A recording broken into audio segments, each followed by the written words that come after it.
Hi friends, నమస్తే. ఈరోజు వీడియోలో నేను బంగాళదుంపతో ఇలా ఎప్పుడైనా సరే మీరు పకోడీ చేశారా? చాలా బాగుంటుంది. పైన క్రిస్పీగా పిల్లలైతే చాలా ఇష్టంగా తింటారు. పిల్లలకి హాలిడేస్ ఇచ్చేసారు కదా, ఒక్కసారి ఇలా ట్రై చేసి చూడండి. వాళ్ళు చాలా మిమ్మల్ని మెచ్చుకుంటారు. అలాగే ఇది ఎలా చేసుకోవాలో చూద్దాం. నేను ఇక్కడ ఒక 2 బంగాళదుంపలు తీసుకున్నాను.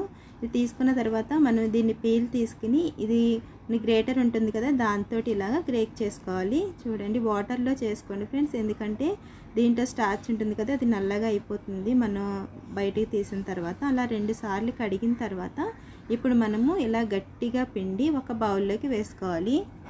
ఇలా వేసుకున్న తర్వాత ఇప్పుడు దీంట్లో నేను ఇక్కడ 1/2 టీ స్పూన్ వరకు మిరియాల పౌడర్ వేసాను. అలాగే 1/2 టీ స్పూన్ వరకు ధనియాలు జీలకర్ర పౌడర్ ఉంటుంది కదా, అది వేసుకున్నాను ఫ్రెండ్స్. ఒక 1/2 టీ స్పూన్ సాల్ట్, అలాగే ఒక 1/2 టీ స్పూన్ వరకు పసుపు, ఒక 1/2 టీ స్పూన్ వరకు కారం వేసుకున్న తర్వాత కొంచెం కరివేపాకుని చిన్నగా కట్ చేసుకుని వేసుకోండి. అలాగే ఒక 2 పచ్చిమిర్చిని కూడా వేసుకున్నాను.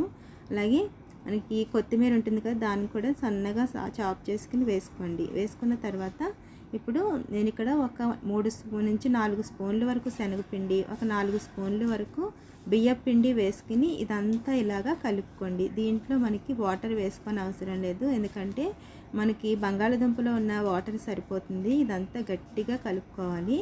ఇలా కలిపిన తర్వాత ఒకవేళ మీకు కలవకపోతే కనుక కొంచెం వాటర్, ఒక 2 స్పూన్ల వరకు వాటర్ వేసుకోండి. చూడండి, ఇలా అయితే సరిపోతుంది. దీన్ని మనం నానబెట్టిన అవసరం లేదు. అలాగే ఇలాగ ఆయిల్ పెట్టుకుని ఆయిల్ హీట్ అయిన తర్వాత దీన్ని ఇలాగ వెంటనే వేసేసుకోవచ్చు ఫ్రెండ్స్. చాలా బాగుంటుంది. పైన క్రిస్పీగా, లోపల సాఫ్ట్గా ఉంటుంది. పిల్లలు కూడా చాలా ఇష్టంగా తింటారు. ఒక్కసారి మీరు ట్రై చేసి చూడండి. హాలిడేస్ కదా, పిల్లలు అప్పుడప్పుడు మనల్ని స్నాక్స్ అడుగుతూ ఉంటారు. అటువంటప్పుడు ఒక్కసారి సింపుల్గా ఈజీగా చేసుకుని మనకి ఆలు పకోడీని ఒకసారి ఇలాగా ట్రై చేయండి. ఇలాగ ఒక 2 నిమిషాల తర్వాత వీటిని ఇలాగా అటువైపు ఇటువైపు తిప్పుకుంటూ ఇలాగ ఫ్రై చేసుకోండి.